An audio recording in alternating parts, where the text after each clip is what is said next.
This video is sponsored by Sport Drink. Very little of the TikTok world and social media itself is wholesome. Most of it's trash. Most of it promotes degeneracy. Most of it's is designed, via algorithm to corrupt everything good. So sometimes there's good stuff there, and it's interesting the response good things get. Good things get bad responses. You know what I mean? Like, as opposed to someone chopping off their boobs or being insanely obese, there's no negative comments because those are all deleted via algorithm. And if you write them, you're probably going to get banned. So it creates a false reality. And it's interesting to see the other side of it when you see good stuff, wholesome stuff, that is completely vilified. So, for instance, this one. How we sleep in the trailer. So how our family of 12 sleeps in our 30-foot trailer. So that's wholesome. How many families of 12 do you see around? I mean, like people who just want to make as many babies as possible. Whenever I see a family of one, which I am right now, where we have one kid, but our plan is to have more kids. But whenever I see like a family set in stone with one kid, I'm kind of like, oh, God, you guys were almost cool. You were almost based. What happened? Why did you quit? You didn't want to relive that over and over again? Our boy is growing so fast. He's a year and a half old right now. He's starting to say words. We miss when he was an infant. He's not an infant. He's almost a toddler. Why wouldn't you? If you had the ability to have as many kids as possible, why wouldn't you take it? That's kind of why I shit on dudes who get vasectomies. Like, what the fuck are you doing? You fucking trans. So I'll play this TikTok in a second of how our family of 12 sleeps in our 30-foot trailer. But the only reason I found out about this TikTok was because on Twitter, this family was vilified, basically. It has over 30,000 likes. This tweet has over 30,000 likes. And it's some blue check mark woman who has none of this. That's the thing. Like, the people who vilify this don't even know what they're vilifying. Imagine being childless and then vilifying people for having kids. You literally do not know what you're missing out on. And if you think, because you had a childhood, you're going to end the bloodline here and you're not going to bring a kid into this crazy world. The world has always been crazy. It's never been not crazy. And because you had a bad childhood, you have the ability to reverse that, to have kids and to create an environment that you never had. But because you are so traumatized, you completely reject it, and you don't understand that people can be happy, which is a sad thing. So you don't even know what you're rejecting. So this woman, and it resonated with a lot of people. That's always what's baffling to me, is how it resonates with a lot of people. Tweeted, "How do you even romanticize this?" That's the response from this person. How do you even romanticize having so many kids and living like this? I don't know, but your ideal life is to buy shit from Target, plastic shit from Target made in China, fill up your house with as many pets, cats, or plants as possible, sleep around with dudes until you're all used up and then no dudes look at you anymore. Like, that's your ideal life? What are you doing? It's so sad. So this is the TikTok. This is a wholesome TikTok. This is where the little girls sleep. It used to be a table, but it converts into a bed. Here's the couch, and Noah's sleeping on it. Here's where Enoch sleeps. Here's Elijah. He has a top bunk. And down here are Pearl and Naomi. Here's where Josiah sleeps. This is where Moses sleeps. And this is where Mommy and Daddy sleep. Wholesome. Nothing wrong with that video minus the shitty music. We gotta be cool again, you guys. Everyone on our side, we gotta be cool. Okay? Pick cool music. Like, for instance, I put a lot of time into the intros and outros for this show, I used a cool song. I found this song. A friend of mine, Instagram friend, used this song in one of his stories. I'm like, hey, man, what song is that? I like it. So then I saved it. I downloaded it. And then I cut it together with a scene from To Live and Die in L.A., which is a really cool movie, which isn't on Apple TV or anything. You can find it on YouTube, actually, fully. The whole movie's on YouTube. I guess no one owns the rights to that movie anymore. And in full HD. Watch it. It's really fucking cool. It's about like a counterfeiter, and the Secret Service are after this counterfeiter. Money. You know, Willem Dafoe, young Willem Dafoe. You got to watch that movie. We got to care about cool things again. So you want to know, you want to see another example of, oh, and by the way, if you guys are only listeners of the show, completely fine. I love you guys. But whenever there's like a minute and a half of a song before the episode, if you paid for the video version, it's, I always cut it together with really cool clips of movies I like, or just movies I've never seen that I think are cool looking. I don't know. So another TikTok that's wholesome is this. And it, again, got kind of backlash. So Shitty Music, Kings of Leon. All right, so I'm not going to play the music, but it says, point of view, it's 2022 and your 4-year-old twins have never owned an iPad and don't have any sort of screen time. So people ask me if like I let Julian watch movies and stuff, and of course I do. But he has such an active life out here. Like he does so much shit in a day that I feel lazy, you know? Like he goes to the beach and then to the pool, even though I hate chlorine. He's just learning how to swim. And he goes to the farm and he walks to the park, and he does so much in a day that when it's time for him to eat, like we put music videos on for him, or sometimes movies, you know, that I pre-approve and my wife pre-approves. Like we don't put him gay shit, and but we don't give him an iPad. Like that is something where we draw the line. Like we're not going to give him an iPad. He's not going to have a cell phone or anything like that. And so it's like a balance. But I totally understand parents who completely cut out all of these things because we're up against some powerful forces, and you kind of have to. Like when you have kids, it's your responsibility to be the Gestapo, you know, to read their mail, you know, that they you know, like to read everything that is trying to like infiltrate their minds, to prove, to screen everything. So I completely sympathize with this family, and look, they have awesome, wholesome lives on a farm. It's kids playing on the farm and playing in dirt and playing in the jungle gym and playing with their farm animals and everything. And you know, very quickly, this whole life has been completely taken away from children. Like kids are living sedentary lifestyles. They don't experience the outdoors. The metaverse is more real to them than real life. And that's what they want for us. This is how you basically partly how you dismantle a family. It's you take away everything good and wholesome from them, replace it with cheap knockoffs of it, and then the kids will eventually abandon you, and then you have no contact with them ever again, and then they probably become trans or gay or whatever. So some of the comments were like, how do you do that? You know? How do you not remember a life before iPads, you fucking idiots? How do you not remember a life pre-internet? If you have kids, how do you not remember that?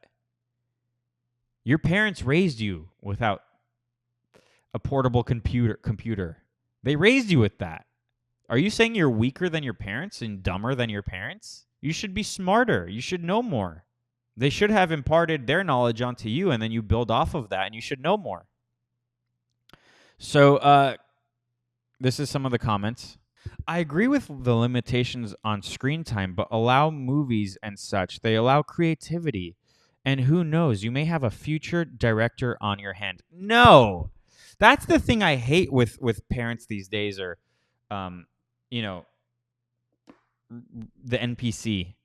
Is they know something is bad, and then they justify it with something so stupid like, maybe we have the next Steven Spielberg on our hands. I would wager people are less creative today than they ever were, because they don't use their imagination. Like, you're literally, I love movies and stuff, but you're watching other people's creations.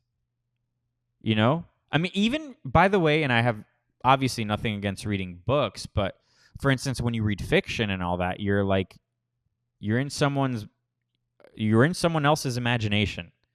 It's nice, but maybe live in your imagination for a little bit.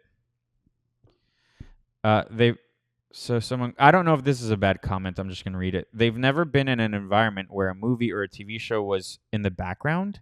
Do you tell them they're not allowed? That's very telling, because that's another thing. Like, you have to stop appeasing your kids. You can't be afraid of their tantrums. Like, you need to be above and stronger than their tantrums, because then they're going to respect you more. They're going to know, oh shit, we can't push them around. They're actually strong figures, parents. And, they know stuff. But if you appease them, especially at such a young age, it's going to be like that forever. And then anytime you try to flex your authority when it comes to something very serious, they're going to ignore it.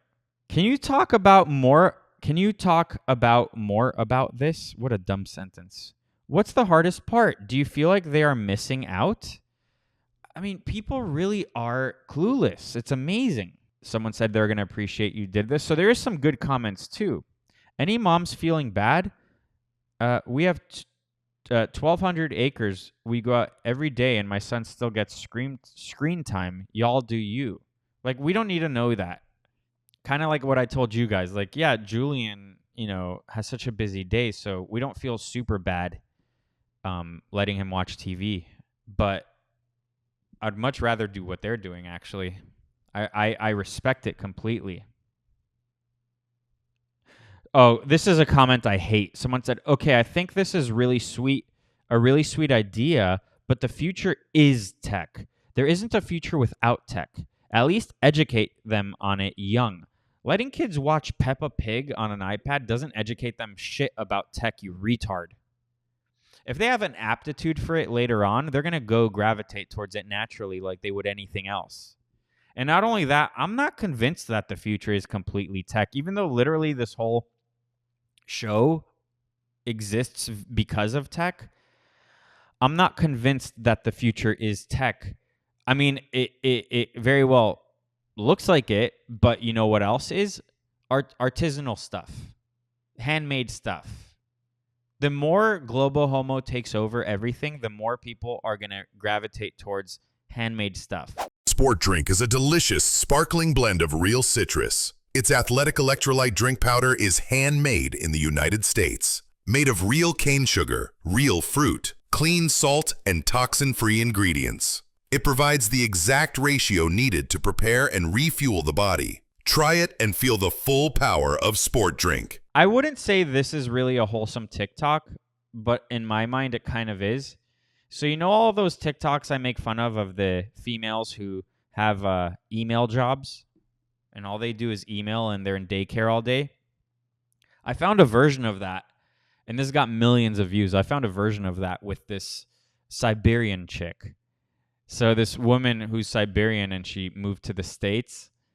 It has the same editing basically as those email job videos, but I propose we make a trade those email job females for the same thing, but foreign email job females.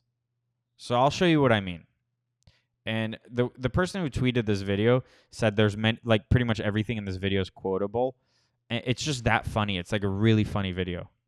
My name is Veronica Petrova and I'm from Siberia. I came to the USA 4 years ago to study. Of course, I picked Miami for university because enough of cold for me for life. But this is me leaving New York because my auntie lives in New York. She got that green card. Too bad she can't adopt me, and we actually looked into that option. My bloody bestie came in unexpectedly. I've had this luggage since 11 when I started traveling alone, and that's why it looks so poor. My goal is definitely to work in corporate America for some time. I study data analytics. I love the beauty. So she studied data analytics and she wants to work in corporate America. So like an email job, whatever. And the reason why I propose we trade the American females who have these email jobs for Siberian or foreign email job type women, is because the Siberian women have more personality. In 30 seconds of this video so far, she's funny. I think she knows she's funny. And like, for instance, all of those other TikToks where this is my day and we got the thing, but the thing, like they all have the same cadence. They all literally do the same things. And this woman is like, I've had this piece of luggage since I was 11 and that's why it looks so bad. Oh, and then what she's going to say right now, I love the toxic environment of corporate America. That's why I want to work there. What? You know she's not going to complain to HR. Data analytics. I love the beautiful toxicity of work environment in capitalist America. I mean, come on. That's funny. I love the beautiful toxicity of work environment in capitalist America. This bitch is not going to HR. If you're a single dude and you find yourself working with this woman and you slap her butt, she's going to like it. It's 5 p.m. and I only had coffee today, and yes, it is food to me, so I got some. So as opposed to the other women who snack all day and go to their, go to the chefs and Google, and get all these things, this woman says, it's 5 p.m. and I only had coffee today, and yes, it is food to me. I'm sorry, but a comedian can't come up with a funnier line than that. To me, so I got something to eat. I saw this fountain that gave me Dubai vibes, but from Alibaba. Looked nice though. I'm starting to think this is a joke, but if it's not a joke, we need to do this trade. I saw this fountain that gave me Dubai vibes, but from Alibaba. Looked nice though. So it's like a knockoff version of what you would see in Dubai, but it's still nice. Looked nice though. Other airports that I've been in America for some reason gave me third world country vibes like back home, but this... I say this shit. Like, I say this, not in, like, I say this in a pissed off manner. Like, when I'm going through an airport and I see how bad condition they are in, like, it pisses me off. What was once a great country is now like a third world country. Even how people act in airports. I see people and they act like they are homeless, like pajamas and then sleeping on the floor completely sideways. So she says, other airports that I've been to in America for some reason gave me third world country vibes, like back home, and then nostalgia. And then, but this one looks nice, fresh and modern. I like it. She's funny. Vibes like back home, but this one looks nice, fresh and modern. I like it. I had no bra and I started to feel cold, so I put my hair down. This food was really healthy, 4 out of 10, too healthy for me. After I work in capitalist America, I want to make my own business, or maybe I'll just do OnlyFans because I want to become a millionaire. If objectify women, why not profit off of it as a woman? This broke-ass Aquafina water costed me $5 in this airport, so I had to pause with it at least. Aquafina sounds like a perfect stripper name. I started TikTok in 2020 and now I have almost 300,000 followers. I think I went viral because I'm from the coldest city in the world, I'm not sure though. And also because I'm Asian and Russian and people cannot comprehend that for some reason. Okay, I'm going now. Ciao, cacao. Love everyone. Come on, guys. One of you has to marry her, okay? Find her TikTok and marry her. That's all she wants. She wants to be comfortable. She doesn't want to be reminded of Siberia. I'm sure someone can offer that to her. Like, you don't even need to be a millionaire. You could pretend. She's never been around wealth.